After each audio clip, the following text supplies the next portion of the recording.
I'm sure we're going to be confronted with a big challenge because health will become a very important topic, not only for those silver ages amongst us, but especially for younger people as well. Based on my own experience, I'm living in a very nice region in South Tyrol.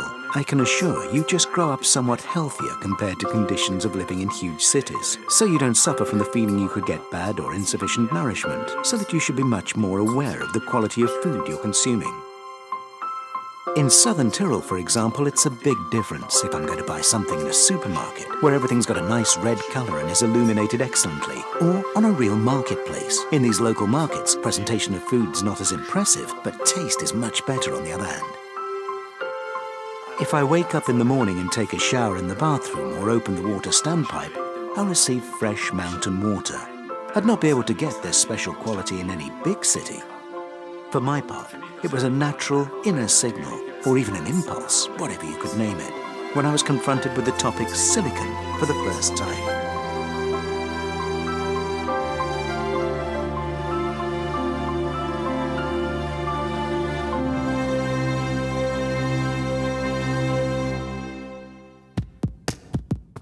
After oxygen, silicon is the second most abundant element in the Earth's crust. Silicon is part of many well-known minerals. Granite consists of feldspar, quartz and mica. Artists know eventually soapstone. Sand from the sea consists of silicon dioxide. In known construction materials like bricks or concrete, silicon plays a major role. The protecting shells of former diatoms form today's siliceous earth. In some plants like grass or rice, there are still high silicon concentrations today. The hardness of the cutting edge of a grass blade is based on the natural silicon dioxide. Nobody of us could walk around with his mobile, no computer would be busy, as well as any smartphone, nothing at all, if we were out of silicon. There are sometimes moments in your life you will never forget. Such a key moment was when meeting Günther Gang about 3 years ago. As a more than 25 years active scientist with physico-chemical background, I knew the role of silicon dioxide as filler, thickener, and catalyst. Nevertheless, the important role of silicon in the human body was completely new for me. With some skepticism, I started by having a deeper look into the distribution of silicon in the body. In average, 1 kilo body mass contains about 20 milligrams of silicon. Meanwhile, silicon is recognized as a trace element. This has been based on investigations and studies, especially out of the last decade. Based on these learnings, I started to reactivate the topic silicon in food supplements. Also, 1 century ago, we already could find activities in that field.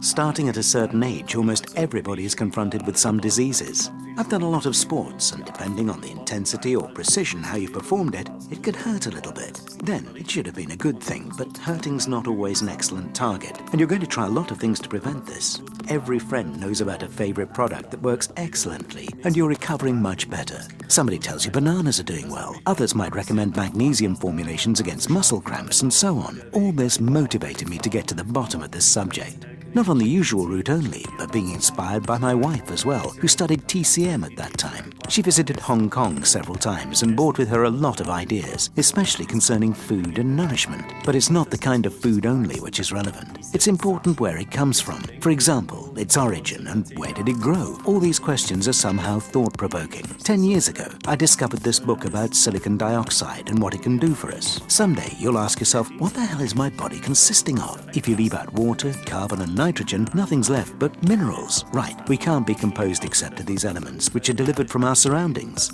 e.g. our Earth. In the very end, we're talking about minerals. Among those, silicon is one of the most important ones. The book mentioned above has shown me, already in 1926, silicon had been studied by professors and has been helpful in improving many diseases. Therefore, it must be extremely helpful concerning prevention as well. Fascinated by silicon, I invested 9 months only investigating the state of knowledge. I looked for the support of physicians. Commonly, we studied doctoral dissertations and diploma projects created the last few years, and also much longer ago. All these activities resulted in the following insights. Silicon is completely underrated. And in the market, you find hardly a silicon-based product that really works.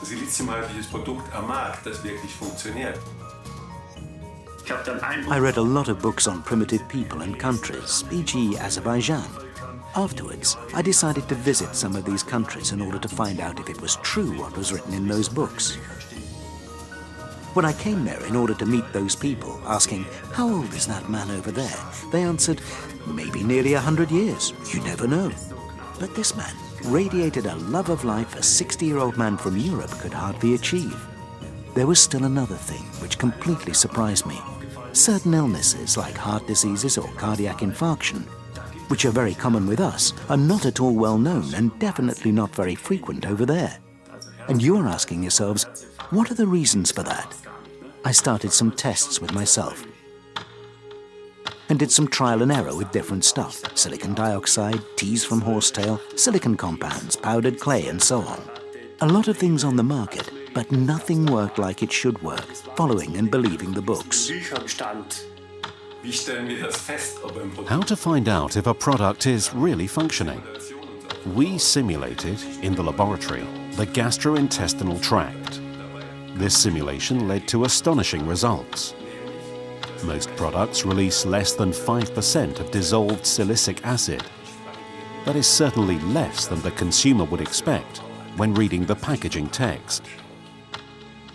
So one could say, okay, I've got a lack of minerals, so you're going to eat some bits of earth. This is very common for little children, but it does not work because our body is not at all able to digest and absorb this kind of stuff. But how does it work then? The answer is plants are doing this for us. Plants are absorbing minerals from the earth, and then bananas, strawberries or tomatoes will grow, and I can select and eat whatever I prefer. The overall result of our investigations has been silicon is essential for humans. We know meanwhile how nature facilitates plants to intake silicon. At the beginning of our development work, we didn't know how to achieve the bioavailability of silicon for human beings.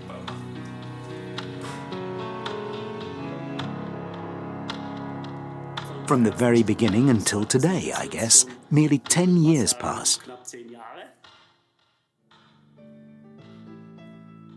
But during the last 2.5 years, we achieved the ultimate breakthrough.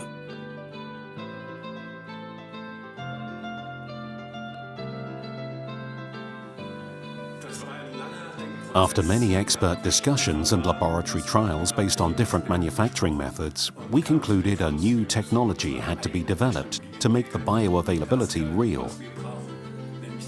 After 2 years of intensive research, we reached a breakthrough. Not only particle size is important, the speed of dissolution of the particle surface counts. This new and innovative technology we call SAM technology. The appreciation of the new technology is SAM. SAM means Surface Activated Minerals.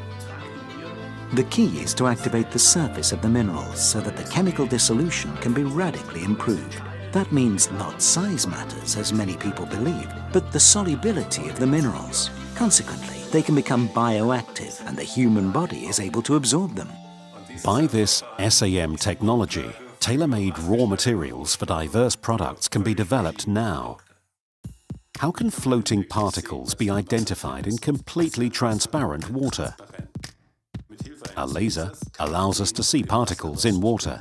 In the first small bottle, we see fresh mountain spring water that contains only a few dust and silicon dioxide particles, reflecting the laser beam. The silicon dioxide that has been suspended by the SAM process looks very different. The light is reflected homogeneously. The light beam is pin-sharp. The third bottle contains siliceous earth mix, stirred in water. This mixing is comparable with oral uptake. The light is heavily scattered. The beam is not sharp and the suspension is slightly turbid. These particles are very large and don't change also during longer storage in water. The siliceous earth particle size is in the micrometer range, too large to be dissolved and absorbed in the human body. Summarizing the results, it can be said that the water of the mountain spring contains only a few particles. The SAM version contains homogeneous silicon dioxide particles, and in the typical siliceous earth, there are more or less only very large particles. Direkt Bergkristallwasser, wenige Partikel. Hier unser SAM angereichertes Siliziumdioxidhaltiges Wasser. Und hier links daneben, das ist das, was Kieselerde liefern kann in Produkten, die Sie im Handel kaufen können. What is the benefit of silicon in the body? The silicon concentration in structures with higher percentages of collagen, like tendons, connective tissue, muscles, and blood vessels, is very high. Silicon is also involved during the inclusion of calcium into the bones and contributes to a dense bone structure. Zur Stärkung des Immunsystems ganz generell. Silicon supports the immune system. Sportsmen need silicon due to the high exposure of tendons and joints. Elderly people that anyway absorb less silicon out of nutrition need silicon. Silicon is important for women to counteract osteoporosis. Children grow rapidly and therefore need also silicon. It can clearly be stated, it doesn't matter whether being a child, adult, sportsman or elderly person, silicon is essential for living. In der Summe kann man so sagen, Silizium ist einfach essentiell fürs Leben. Unfortunately, especially industrial countries very often are not able to provide us with the right amount of minerals via food consumption as we should be able to do. Agriculture today has been industrialized completely. Food industry mainly aims at extending time of storage stability. For this reason, they use a lot of preservative agents, which etiolate and denature food products to a certain extent. Offering Multiblanc products, we can help towards a better supply with important minerals. Obviously, a lack of minerals might become a severe problem for an increasing number of people. We've dedicated ourselves to the health of humans. We're still at the beginning of our work and are looking forward to continuing. In the near future, it will become more and more essential, and the challenge for the whole of mankind will increase to ensure an optimal supply with nutritive substances. Optimal nutrition is sine qua non for human beings and human life. Therefore, it is our ultimate ambition to gain and supply natural resources, especially minerals, in a customized quality, which is appropriate and exploitable for all of us. Dass sie für den Menschen verwertbar werden.